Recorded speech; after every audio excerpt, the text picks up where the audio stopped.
As we just heard, Medicare has reached agreements with major pharmaceutical companies to cut the cost the government pays for 10 prescription drugs used by millions of Americans. This marks the first time the government has been able to negotiate directly with drug makers, a result of provisions in the Inflation Reduction Act passed 2 years ago. Today in Maryland, President Biden called it a success more than half a century in the making. First time I sponsored a bill let Medicare negotiate the price of drugs was in 1973 as a freshman senator. I thank God that in the last 3 months I'm President of the United States, I was able to finally get done what I tried to get done when I was a young senator at 30 years old.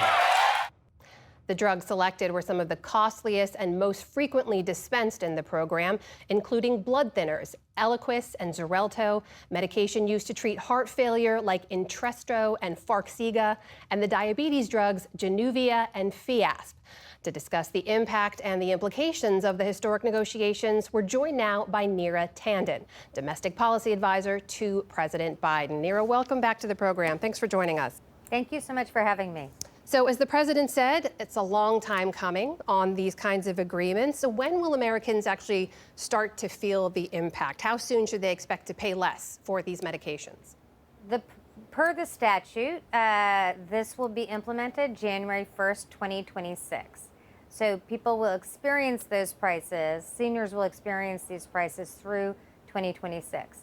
The law specifies that these are just the first 10 drugs. However, next year they'll negotiate 15 the year after that, and then 20 from here on forward. So this is really the beginning of lowering drug prices for seniors. So, Neera, some of the savings that have been hailed by the president and vice president today, we should point out they're compared to the list prices of the drugs. And we know those list prices can be higher than the privately negotiated prices that Medicare plans actually end up paying for a lot of these medications. So some experts say the percentages being held up by the administration here in terms of what's being saved are a little misleading because of that. What do you say to that? In every instance, in all of these 10 drugs, the price negotiated by Medicare is lower than the price that people pay for the drugs, for that seniors pay for these drugs. So this is going to be savings for seniors. In addition, we know that there will be $1.5 billion in savings for the millions of people in Medicare. So this is definitely delivering savings to seniors. And again, it's just the beginnings. In terms of what the average senior would actually save, though, I mean, it's also true to say that, there's other factors like rebates and copays and drug middlemen, of course, that also factor into what individuals end up paying for each of the medications. So is it possible to say what the average American would actually save as a result of this change? Well, there are a lot of different insurance plans, so it's a little hard to say exactly how much each person pays. But we know that they will have significant savings, and we also know that other elements of the Inflation Reduction Act, will deliver savings as well. January 1st, 2025, in just a few months, we'll have the $2,000 cap on all drugs for seniors. So for people taking Enbrel or other drugs that are very expensive, they will also benefit from the $2,000 cap. This is a significant savings, though, to individuals. And more importantly, and as importantly, I should say, it's a significant savings to the taxpayer. There will be $6 billion in savings to the Medicare program. This is a significant portion of the $160 billion in savings we'll have from the drug reforms in the Inflation Reduction Act over the next 10 years. As I'm sure you've seen, the drug companies have long argued that lowering prices, among other things, stifles innovation. We've also seen some of the pharmaceutical companies and their umbrella organizations already challenging this in the courts. Are you worried about the potential downsides of this, that it could stifle innovation or the litigation could have an impact here? Well, first of all, the Congressional Budget Office did an assessment of the Inflation Reduction Act and found that 1 out of thousands of drugs would be limited over the next 10 years. They really found this argument that there'd be a lack of innovation to not stand up. And so we think it's important. We think that it's important that we have innovation, of course.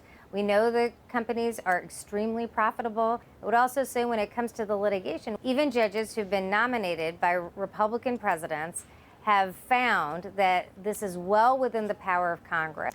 Neera, as you may have heard, there's an election looming, and we've heard from Republicans alleging that this is a political ploy to woo senior voters in particular. Even the head of the pharmaceuticals industry lobbying group, the president of the Pharmaceutical Research and Manufacturers Group, said this is to score political points. He says patients will be disappointed when they don't see the impact the administration is hyping. The timeline raises the question, why now? Is this a political ploy?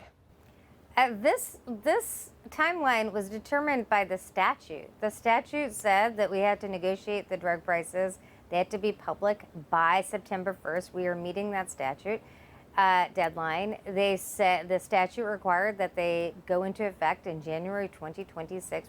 I think HHS has been ready to do it earlier, but that's what it specifies. And the fact is, I just think this is, we really just dismiss this argument that this is about politics.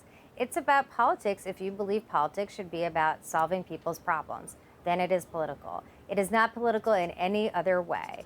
And I think one of the reasons why we're hearing from the opponents of this that's political or there's some other nefarious thing going on is because Republicans had a chance to vote for this. They had a chance to vote for the Inflation Reduction Act. They had a chance to vote for prescription drug reform. They had a chance to lower drugs for seniors, and they said no. That is domestic policy advisor to President Biden, Neera Tanden, joining us tonight. Neera, thank you. Good to speak with you.